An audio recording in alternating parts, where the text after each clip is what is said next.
Good morning students. आज के कक्षा 8 के इस वीडियो में हम आपके लिए लेकर आए हैं इकाई 5 सूक्ष्म जीवों का सामान्य परिचय एवं वर्गीकरण। इसको मैं पढ़ूंगा। आप पेज 42 अपनी किताबों में खोल लें और देखें। सूक्ष्म जीवों का सामान्य परिचय। हमारे आसपास अनेक प्रकार के पौधे एवं जीव जंतु पाए जाते हैं जिनसे हम परिचित हैं, परंतु अनेक जीव ऐसे भी हैं जिन्हें हम देख नहीं पाते। ये जीव आकार में अत्यंत छोटे होते हैं।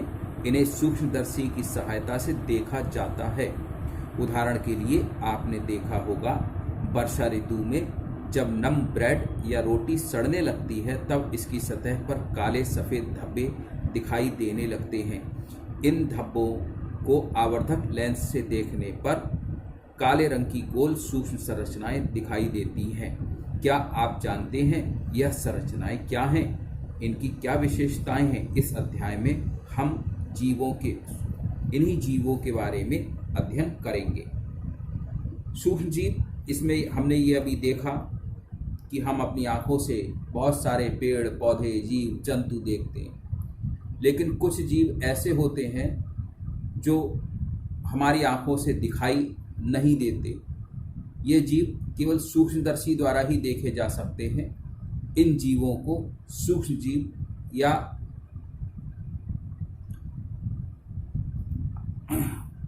माइक्रो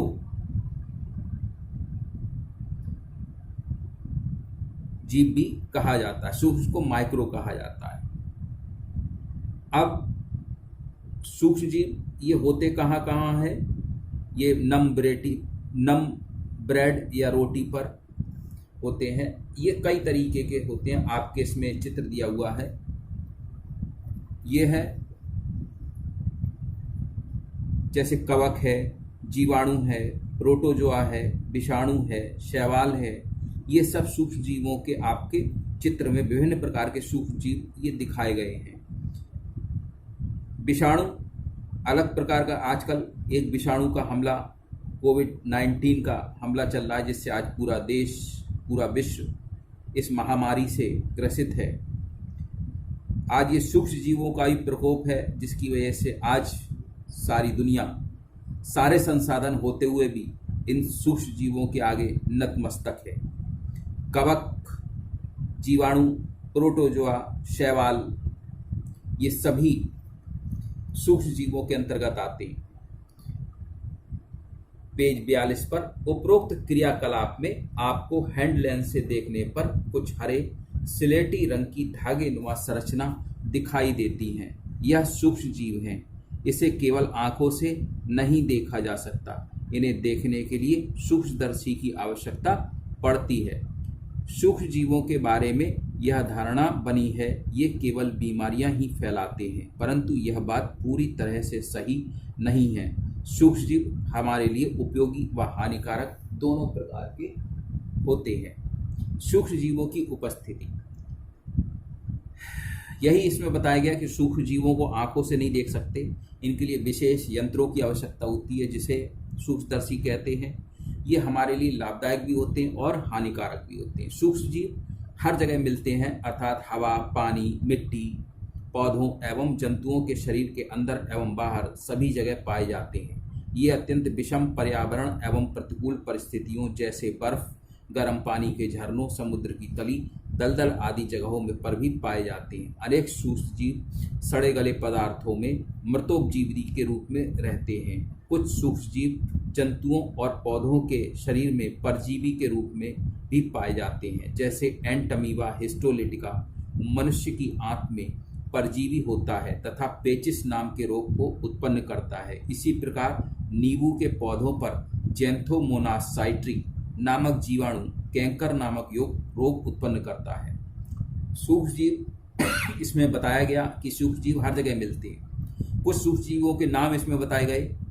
एंटमीबा हिस्टोलिटिका, ये मनुष्य की आंत में पाया जाता है पैरासाइट के रूप में, और इससे हमें डिसेंट्री या पेचिस रोग होता है।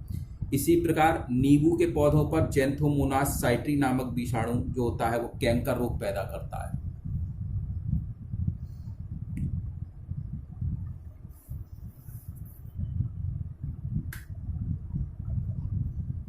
सूक्ष्म जीवों का वर्गीकरण।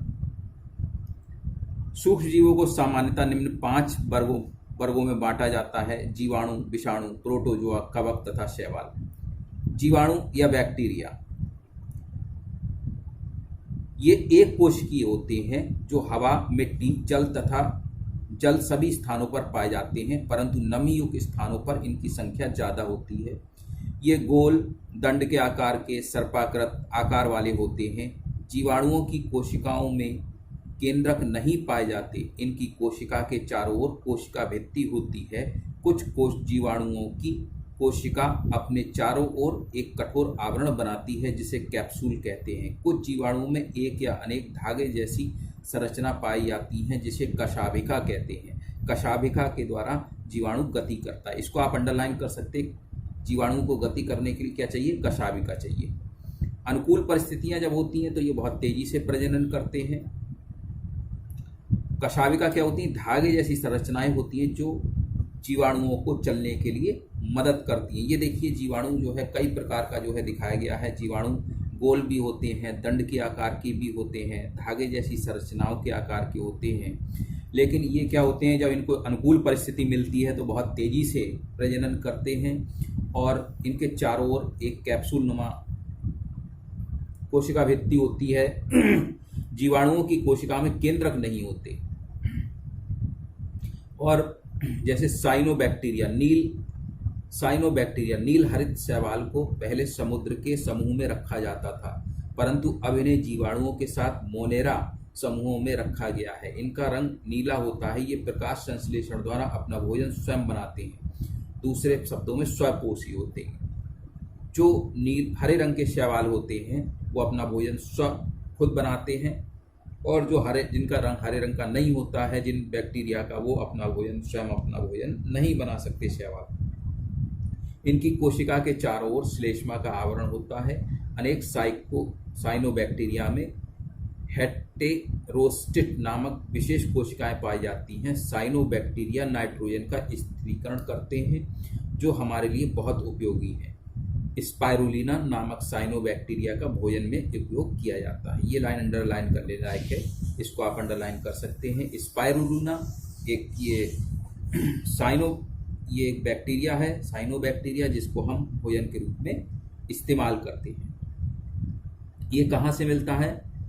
ये हेटेरोस्ट नामक विशेष कोशिकाएं पाई जाती हैं इसमें। विषाणु, दरअसल सभी सूक्ष्म जीवों में विषाणु सबसे सूक्ष्म होते हैं। विषाणु से छोटा कुछ नहीं होता। सबसे सूक्ष्म जीव कौन सा होता है? विषाणु। ये न्यूक्लिक अम्ल तथा प्रोटीन के बने होते हैं। न्यूक्लिक एसिड, ये पूर्ण परजीवी होते हैं और स्वतंत्र रूप से अपना विभाजन नहीं कर पाते। प्रजनन के लिए इन्हें सदैव किसी जीवित कोशिका की आवश्यकता होती है। विषाणुओं द्वारा पौधों, मनुष्य, जंतुओं एवं मनुष्यों में अनेक प्रकार के घातक रोग हो जाते हैं, जैसे चेचक, पोलियो, हेपेटाइटिस, डेंगू, चिकनगुनिया। ये सारे रोग विषाणुओं द्वारा फैलने वाले रोग कौन कौन से होते हैं, इनको आप अंडरलाइन कर सकते हैं। चेचक है, पोलियो है, हेपेटाइटिस है, चिकनगुनिया है। ये सारे रोग कैसे होते हैं? विषाणुओं द्वारा होते हैं। विषाणु की खोज दामित्री एवानोव्स्की नामक रूसी वैज्ञानिक ने 1892 में किया। विषाणु सजीव व निर्जीव के बीच की कड़ी होती है। ये भी आप याद कर सकते हैं कि विषाणु की खोज जो है रूसी वैज्ञानिक एवानोव्स्की ने की, और ये सजीव और निर्जीव के बीच की कड़ी है। मतलब जब तक ये बाहर रहते हैं तब तक ये अपना प्रजनन नहीं कर सकते। जैसे ही ये किसी जीवित कोशिका में पहुंचते हैं वहां अपनी प्रजनन क्रिया शुरू कर देते हैं। प्रोटोजोआ भी सूक्ष्म जीवों का एक समूह है। इस संघ के जीव एक कोशिक होते हैं। ये जल, मिट्टी तथा जीवों के शरीर में पाए जाते हैं। प्रोटोजोआ संघ के जीव स्वतंत्र रूप से या अन्य जीवों के शरीर में परजीवी के रूप में पाए जाते हैं। इनमें प्रचलन के लिए विशेष संरचनाएं होती हैं, जैसे अमीबा में कूटपाद, पैरामीशियम में सीलिया आदि। देखिए, प्रोटोजोआ क्या है? ये एक कोशिकीय जीव होते हैं। ये जल में, मिट्टी में, सभी में पाए जाते हैं। ये मुक्त जीवों के शरीर में परजीवी के रूप में मिलते हैं और इनमें प्रचलन के लिए संरचनाएं होती हैं, जैसे अमीबा में कूटपात, पैरामीशियम में सीलिया आदि। कई बार इस संघ के कुछ जंतु मनुष्यों में रोग उत्पन्न करते हैं, जैसे एंट अमीबा हिस्टोलेटिका से पेचिस तथा प्लाज्मोडियम द्वारा मलेरिया नामक रोग होता है। इसको आप अंडरलाइन कर सकते हैं, प्लाज्मोडियम रोग मलेरिया नामक रोग से होता है। अब है कवक। कवक को फफूंद भी कहा जाता है। फफूंद या कवक एक ही बात है। इन्हें अक्सर हम अपने घरों में रोटी, ब्रेड, अचार तथा चमड़े की वस्तुओं पर उगते हुए देखते हैं। बरसात के दिनों में कूड़े करकट पर उगने वाली छाते नुमा संरचना कुकुरमुत्ता भी एक प्रकार का कवक है। कवकों में अनेक लंबी धागे जैसी संरचनाएं होती हैं, जिसे कवक तंतु कहते हैं। कवक तंतु एक कोशिका या बहुकोशिक होते हैं और आपस में मिलकर कवक जाल बनाते हैं। कवक की कोशिकाओं में एक या एक से ज़्यादा केंद्रक पाए जाते हैं। कवक में क्या होते हैं? मल्टी सेंट्रल होते हैं। ये कवक हमारे लिए लाभदायक भी होते हैं और हानिकारक भी होते हैं। उदाहरण के लिए मशरूम भोजन के रूप में तथा पेनिसिलिन नामक कवक से पेनिसिलिन नामक एंटीबायोटिक बनाई जाती है। पक्सीनिया नामक कवक गेहूं में रोग उत्पन्न करता है। मनुष्य में कवक के द्वारा होने वाले मुख्य रोग दाद। कई बार सिर में होने वाले दाद से व्यक्ति गंजा भी हो जाता है। इसको अंडरलाइन कर लीजिए, जो मैं अंडरलाइन करता जाता हूँ। अलेक्जेंडर फ्लेमिंग जीवाणु रोगों से बचाव हेतु एक संवर्धन पर प्रयोग कर रहे थे। अचानक उन्होंने संवर्धन तस्तरी पर हरे रंग की फफूंद के छोटे बीजाणु देखे। उन्होंने पाया कि यह फफूंद जीवाणुओं की वृद्धि को रोकते हैं। इस प्रकार बहुत सारे जीवाणु पेनिसिलिन नामक इस कवक द्वारा मारे गए। इस प्रकार फफूंद से पेनिसिलिन नामक औषधि का निर्माण हुआ। फफूंद जो है क्या है? पेनिसिलिन नामक औषधि का निर्माण हुआ। कैसे? पेनिसिलिन एक कवक है जिससे पेनिसिलियम एक कवक है जिससे पेनिसिलिन नामक एंटीबायोटिक बढ़ाई जाती है। एंटीबायोटिक क्या होता है? ये क्या था? फ्लेमिंग, अलेक्जेंडर फ्लेमिंग एक कि जीवाणुओं को कैसे रोगों से बचाव के लिए एक प्रयोग पर काम कर रहे थे। हरे रंग के फफूंद के छोटे बीजाणु देखे। यह फफूंद जीवाणुओं की वृद्धि को रोकते थे। इस प्रकार बहुत सारे जीवाणु पेनिसिलिन नामक इस कवक द्वारा मारे गए। इन्होंने देखा कि बहुत तस्तरी पे कुछ हरे रंग की संरचनाएं जो है वो उगाई हैं और इससे जो है जीवाणुओं की वृद्धि जो है रुक गई है। इस तरीके से इस औषधि का निर्माण हुआ। अब है शैवाल। शैवाल को सामान्य भाषा में काई भी कहते हैं। काई या शैवाल एक ही बात है। ये जल में पाए जाते हैं। कुछ शैवाल जैसे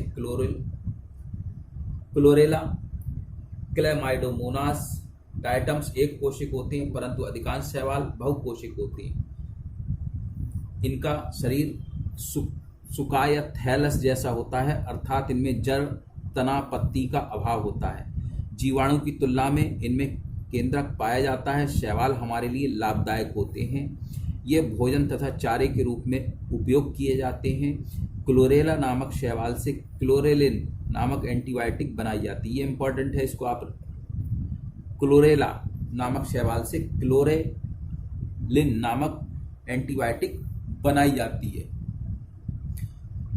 सेफेल्यूरोस वाइनेसेंस नामक हरा शैवाल चाय की फसलों पर रोग उत्पन्न करता है। नदियों तथा समुद्र में पाए जाने वाले डायटम्स का उपयोग टूथपेस्ट, तापरोधी ईंट तथा वार्निश एवं पेंट बनाने में किया जाता है। सेफेल्यूरोस वाइनेसेंस नामक हरा शैवाल चाय की फसलों पर रोग उत्पन्न करता है। नदियों तथा समुद्र में पाए जाने वाले डायटम्स का उपयोग टूथपेस्ट, तापरोधी ईंट, वार्निश एवं पेंट बनाने में किया जाता है। डायटम्स, इसको आप अंडरलाइन कर सकते हैं। ये एक क्या है? शैवाल है, जिसको टूथपेस्ट में, ईंटों में, वार्निश और पेंट बनाने में किया जा सकता है। उपयोगी सूक्ष्म जीव एवं उनके प्रभाव, इसको अगले वीडियो में देखेंगे। तब तक keep learning, keep listening. Thank you.